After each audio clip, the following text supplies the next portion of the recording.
Hello everyone, आप सभी का बहुत बहुत स्वागत है हमारे यूट्यूब चैनल अपना सफ़र 786 में। व्यूअर्स, कैसे हैं आप सब? आई होप आप सभी बहुत अच्छे हैं, अपना बहुत ख्याल रख रहे हैं और पॉजिटिव सोच रहे हैं। सो व्यूअर्स, आज की इस टैरो का रीडिंग में हम देखने की कोशिश करेंगे राइट नाउ आपके पर्सन की करंट फीलिंग्स, और ये भी देखने की कोशिश करेंगे पास्ट में आपको लेकर आपके पर्सन की फीलिंग्स क्या थी, प्रेजेंट में आपके लिए आपके पर्सन की फीलिंग्स क्या हैं, और इन फ्यूचर इस पर्सन की फीलिंग्स आपके लिए क्या रहने वाली हैं। ओके व्यूअर्स, सो ये रीडिंग जनरल है, कलेक्टिव लेवल पर है, टाइमलेस रीडिंग है और सभी ज़ोडिएक साइंस के लिए रहने वाली है और जेंडर स्पेसिफिक नहीं है, इसलिए मेल फीमेल मैरिड अनमैरिड सब इस रीडिंग को देख सकते हैं। ओके, यहाँ हमने आपके लिए कुछ कार्ड्स निकाल लिए हैं। बॉटम ऑफ द डेक हमारे पास आया है 2 ऑफ पेंटिकल्स एंड बाकी सारे कार्ड्स हैं the world, justice, 9 of source and 8 of source. और यहाँ पर अर्थ एलिमेंट है, मकर वृषभ कन्या Capricorn Taurus Virgo air element है, कुंभ मिथुन तुला एक्वेरियस जेमिनी लीब्रा।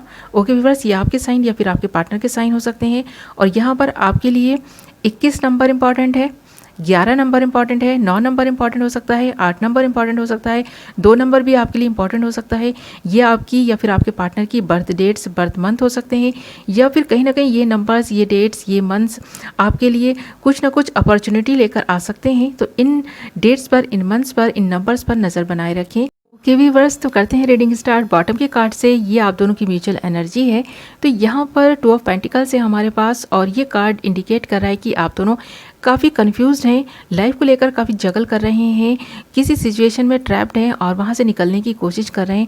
आपकी समझ में नहीं आ रहा है कि किस तरह से आप इस सिचुएशन से बाहर आएँ, किस तरह से अपनी लव लाइफ को बैलेंस करें, अपनी ज़िंदगी के फैसले एकाग्रता के साथ और ठोस ले सकें। ठोस फैसले से मतलब कि आपको बार बार अपना फ़ैसला बदलना ना पड़े, क्योंकि ज़्यादातर मुझे ऐसा लगता है आप दोनों ने ही अपने फ़ैसलों को बदला है। कभी कुछ आपके डिसीज़न रहे हैं, तो इस वजह से आप कभी भी एक डिसीज़न पर पहुँचे नहीं और इसीलिए आपका इनका रिलेशनशिप कुछ डगमगा कर रह गया है। आप दोनों ही जस्टिस चाहते हैं इस रिलेशनशिप में। तो यहाँ पर ये तो थी आप दोनों की म्यूचुअल एनर्जी कि आप दोनों जगल कर रहे हैं, बैलेंस नहीं कर पा रहे और बैलेंस चाहते हैं, अपनी लाइफ को बैलेंस बनाकर ही चलना चाहते हैं आप दोनों ही, बट कर नहीं पा रहे। तो कोई ना कोई ऐसी सिचुएशन, प्रॉब्लम आप दोनों की ज़िंदगी में है जिसकी वजह से ऐसा हो रहा है। तो यहाँ पर अगर हम पास की आपके पर्सन की फीलिंग्स की बात करें ना, तो हमारे पास द वर्ल्ड आया है और ये कार्ड इंडिकेट कर रहा है कि आप दोनों ने एक ऐसा वक्त भी साथ में गुजारा है जब आप दोनों ही एक दूसरे की दुनिया बन चुके थे। आप दोनों ने काफ़ी अच्छा वक्त एक दूसरे के साथ जो गुजारा है, उसकी यादें आज भी आपके प्रेजेंट में मौजूद हैं। तो आप आज भी याद करते हैं अपने पास की उन यादों को, आपका पर्सन भी याद करता है, आपसे काफ़ी फिजिकली और इमोशनली अटैच था ये पर्सन पास्ट में। और इस पर्सन को ऐसा लगा था कि आप एक ऐसे ग्राउंडेड इंसान हैं जो जिस किसी का भी लाइफ का हिस्सा बनेंगे उसकी लाइफ में खुशियाँ लाएंगे। तो इस पर्सन ने आपको इस रूप में ही देखा था पास्ट में, बट कुछ ना कुछ प्रॉब्लम आप दोनों के जीवन में आई जिसकी वजह से आप दोनों ने शायद फैसला किया है कि आप दोनों अलग अलग रहेंगे, या फिर ऐसा भी लगता है कि आप दोनों ही ना पहले से मैरिड थे और ये जो भी आपकी मैरिज लाइफ थी सही नहीं चल रही थी, जिसके रहते आप एक दूसरे की तरफ अट्रैक्ट हो गए और आप इस रिलेशनशिप में आ गए हैं। बट जैसे जैसे धीरे धीरे आपको रियलाइज़ हुआ कि आप दोनों एक दूसरे को जस्टिस नहीं दे पाएंगे, क्योंकि आप दोनों ही कहीं ना कहीं अपनी अपनी मैरिड लाइफ में इन्वॉल्व हैं और आप दोनों की कुछ रिस्पॉन्सिबिलिटीज़ हैं, कुछ आप दोनों के फ़र्ज़ हैं जो अदा करने हैं आपको, तो अपनी फैमिली को भी देखना है आप दोनों को। तो ये रिश्ता जो था पॉसिबल नहीं लगा आप दोनों को, इसीलिए यहाँ अनजस्टिस हुआ और जस्टिस नहीं कर पाए आप दोनों ही एक दूसरे के साथ। तो आपके पर्सन की जो फीलिंग्स थी वो लॉयल थे आपके पर्सन। ऐसा नहीं है कि इस पर्सन ने कुछ भी आपके साथ में धोखाधड़ी का सोचा था कि आपके साथ ऐसा करेंगे या चीटिंग करेंगे या आपको छोड़ देंगे या आपका साथ नहीं निभाएंगे, बट हाँ पहले से ही ऑलरेडी मैरिड होने की वजह से ये ऐसा कर नहीं पाए। अनजस्टिस हुआ है इस रिलेशनशिप में, ऐसा तो कह सकती हूँ मैं, क्योंकि यहाँ पर हमारे पास जो प्रेजेंट की एनर्जी है ना वो जस्टिस है।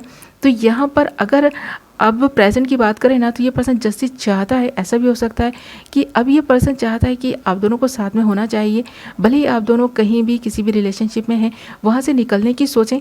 तो ये ख्याल जो है ना इस पर्सन के मन में आ रहा है, क्योंकि ये पर्सन इमोशनली आपके लिए काफ़ी फीलिंग्स रखते हैं और ये इस रिलेशनशिप में जस्टिस चाहते हैं। और अगर फ्यूचर की बात करें ना, तो यहाँ पर हमारे पास 9 ऑफ सोर्स है। तो यहाँ पर मुझे आप दोनों की फीलिंग्स की अगर हम बात करें तो आप दोनों ही काफ़ी दुखी हैं एक दूसरे के लिए, रहेंगे आगे भी। और यहाँ पर आपका जो पर्सन है ना काफ़ी दुखी रहेगा, क्योंकि ये पॉसिबल नहीं है आपको पाना, तो आप दोनों एक दूसरे को नहीं पा सकेंगे। यही वो चीज़ इस पर्सन को काफ़ी दुख और तकलीफ़ देगी फ्यूचर में भी। और अगर ओवरऑल एनर्जी की हम बात करें ना, तो हमारे पास 8 ऑफ सोर्ड्स है। ये पर्सन ना पास्ट में भी काफ़ी स्टक था, ट्रैप था किसी सिचुएशन में, आज भी ट्रैप्ड है और इन फ्यूचर भी रहने वाला है, क्योंकि ये पर्सन निकलने की कितनी भी कोशिश करे बट ये निकल नहीं पाएगा। इसकी फीलिंग्स से ये कितना भी भागे, ये भाग नहीं पाएगा। तो आपके लिए, इस पर्सन के लिए फीलिंग्स तो रहेंगी, फ्यूचर भी रहेंगी, अभी भी हैं, पास्ट में भी थी, बट हाँ आप दोनों का एक हो पाना बहुत ज़्यादा मुश्किल है, इस पर्सन को भी पता है। तो ये एक ऐसी बंधन में बंधा हुआ है, आप एक ऐसे बंधन में बंधे हुए हैं जहाँ से निकलना आप दोनों का ही मुमकिन नहीं है। तो ये चीज़ इस पर्सन को काफ़ी दुख और तकलीफ़ देने वाली है। व्यूअर्स, तो ये थी आपके पर्सन की पास्ट की फीलिंग्स, प्रेजेंट की फीलिंग्स, और इन फ्यूचर इस पर्सन की फीलिंग्स भी कुछ इसी तरह की रहेंगी। ये आपके लिए फील तो करेंगे, प्यार फील करेंगे, बट कुछ कर नहीं पाएंगे। ऐसा ही कुछ इस पर्सन की जीवन में चल रहा है और आगे भी ऐसा ही, ये जो एक कर्मा का साइकिल है ना, ये ऐसे ही चलने वाला है। तो यहाँ पर अभी इस पर्सन को ना अपने कुछ कर्माज हैं जिन्हें रिलीज़ करना है, और इसी के रहते आप दोनों का एक हो पाना तो थोड़ा मुश्किल है।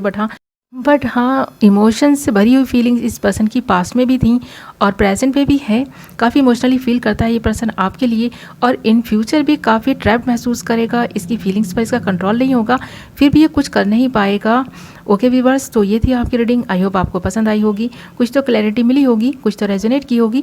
और अगर थोड़ा भी रेजोनेट की है तो वीडियो को लाइक ज़रूर करें, और अगर अभी तक आपने हमारे चैनल को सब्सक्राइब नहीं किया है तो चैनल को सब्सक्राइब कर लें और बेल नोटिफिकेशन को ऑल पर सेलेक्ट कर लें, ताकि मेरी आने वाली हर नई वीडियो की नोटिफिकेशन सबसे पहले आप तक पहुँचे और आप अपनी पसंद की वीडियो सबसे पहले देख पाएँ। ओके व्यूअर्स, तो मैं मिलूंगी एक नई वीडियो के साथ, तब तक अपना ख्याल रखें, अपनों का ख्याल रखें। Love you all.